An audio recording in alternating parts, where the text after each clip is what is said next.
Hello everyone, good afternoon. My name is Sajan Sachdeva, and if you see these legs, they tell you a story. If you see these scars, they tell you a story. And half of my burnt body beneath these clothes tell you a story. The story of an insurmountable pain and suffering, assumingly. The story of a tragedy.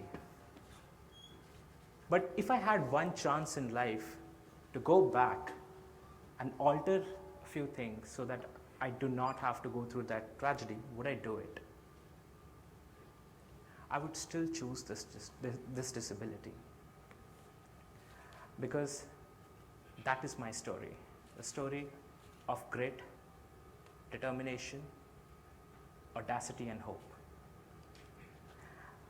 It was 3rd March 2002 in a small city of Jalandhar when I was playing at the terrace of my father's shop. I accidentally touched 11,000 volts wires with the 2 fingers of my right hand. A shock enough to have killed 6 people before me. A shock enough to light up an entire area.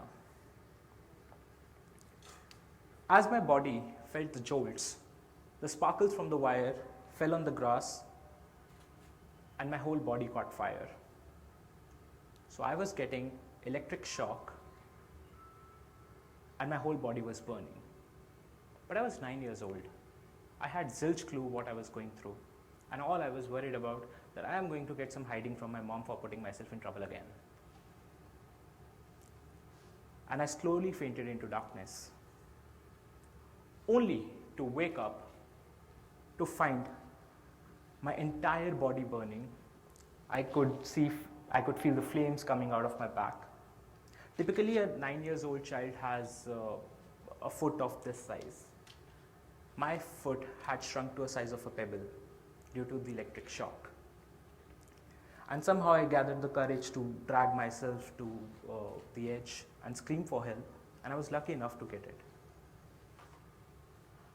I was lucky enough to have touched those wires with my right hand and not my left hand, because it would have caused an immediate heart failure and I would not be standing here and talking to you all. 21 days after the electric shock, my legs had to be amputated, and I was blessed with a new life. While there are many ways in which I can tell you my narrative, I choose to pick 3 stories of my life. The first story of coping mechanisms. Now, this was back in 2002 when political correctness was not really a thing. I was called a bichara, a langda. I was told that I was not good enough and I would be sitting in bed throughout my life. Or on the other side of the spectrum, I was told that you are a brave boy, you are God's special child. I was some avatar, and I was even taken to pujas. And I couldn't comprehend, what did I do to deserve to be called as a brave boy? I was not. I just did whatever it took to survive. I was on the neither end of the spectrum. My father was told, "Dimpi nu galle te bitha de," which essentially means that my fate was to just sit on a cash counter at my father's shop, and even spending money on my schooling was going to be of a waste. And of course, you would have even experienced that during lockdown. Sitting at home is one thing, sitting in bed the entire day for 5 to 6 months, it's super agitating. And my family, of course, took that brunt from me. Until one day my mom told me, So what if you don't have legs? You have hands, go fetch your own water. And I was quite agitated.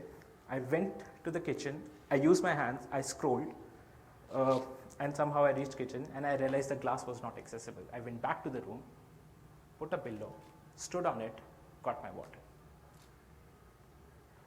That small act was liberating.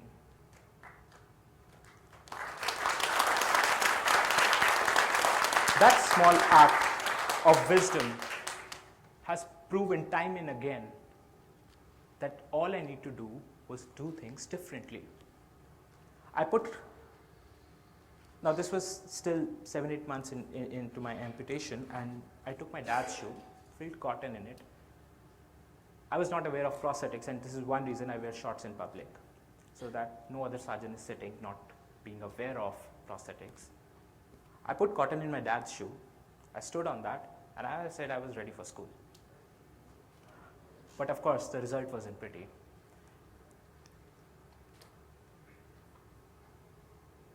What disability meant for me was doing things differently. That's it. Nothing is impossible, just do things differently. This clicked again to me when I was in Gurgaon for my own treatment, and I was alone. My car is hand-driven, and I was sitting in my car without legs, and the wheelchair was in the boot. And I asked for a guard's help to sort of help me take out the wheelchair, because the boot would open only from the outside. And he pretended as if he didn't hear me. It happened again and again. And I figured out that I'll have to spend the entire night in my car. Okay, I'm quite a mini version, so I can fit easily in a car. But next day, morning alarms started to hit 10.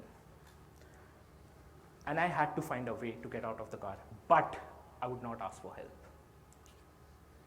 I went back, I hopped at the back seat of my car, sort of unhooked the seat, unassembled the wheelchair somehow, and I put one wheel out, then another wheel out, then the wheelchair, reassembled it, and proudly went to the loo.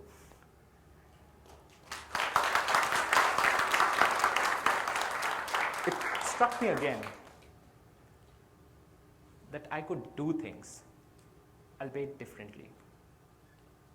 I don't have both the lats muscle, and of course both the legs are missing. So my right lats was burnt in the accident, and the left lat muscle was surgically implanted in my right leg. It's a bit complicated with me. So I was told that I cannot swim. In fact, nobody was even ready to coach me. But I was determined to swim.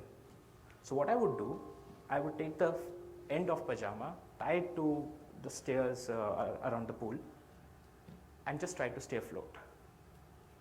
I just had to do things differently. And once I learned how to float on my own, that is when I got the coaching and I started to swim. Disability just meant doing things differently for me. And I was not going to be the boy with disability. I was going to be more. Which brings me to my second story about being more. Whenever a tragedy happens to us, we can either succumb to the circumstances, blame the circumstances. Why were those wires accessible to me in the first place? I was 9 years old. That means they were at this height. They were 11,000 volts wires, and 6 people had died from there. Why they were there in the first place? But that is not what I chose. I chose option number 2, which is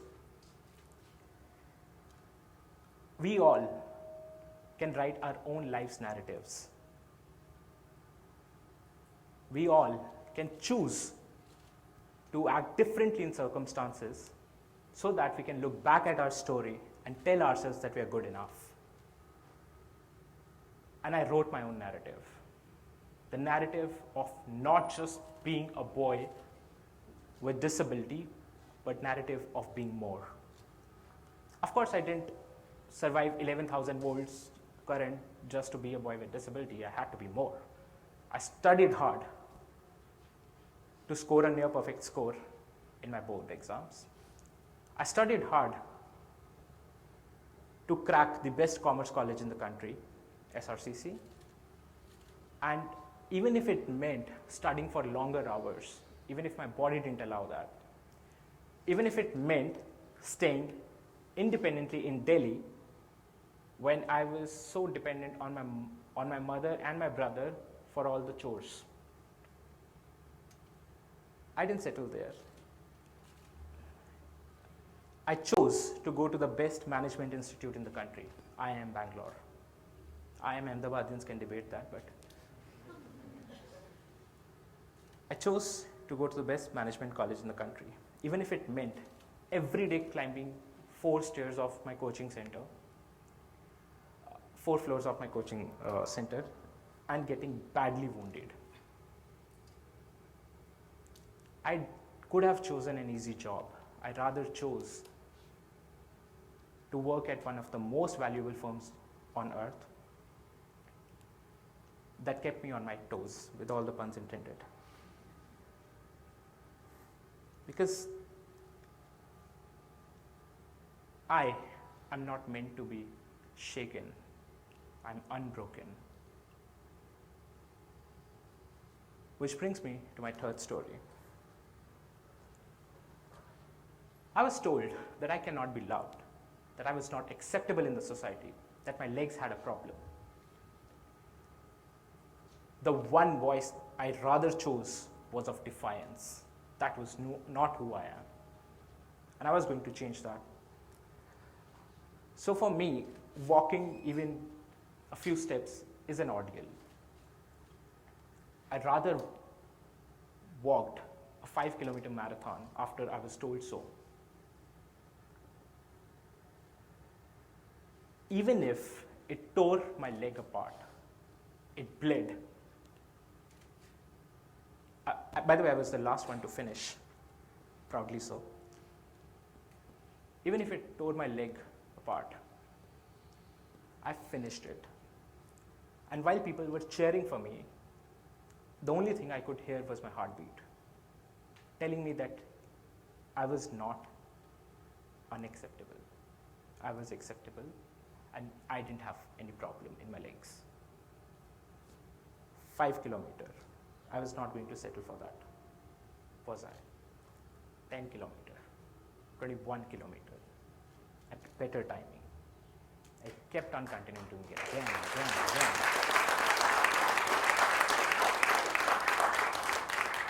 And I'm not going to settle at that even.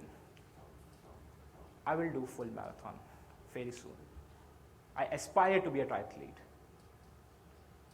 It's okay if it doesn't happen, but I aspire to be one. I rather chose to do things differently, and if normal burpees involve jumping and falling, I would rather take off my legs and do the same activity. Can we have that video? So all my workouts were designed differently for me so that I could do things.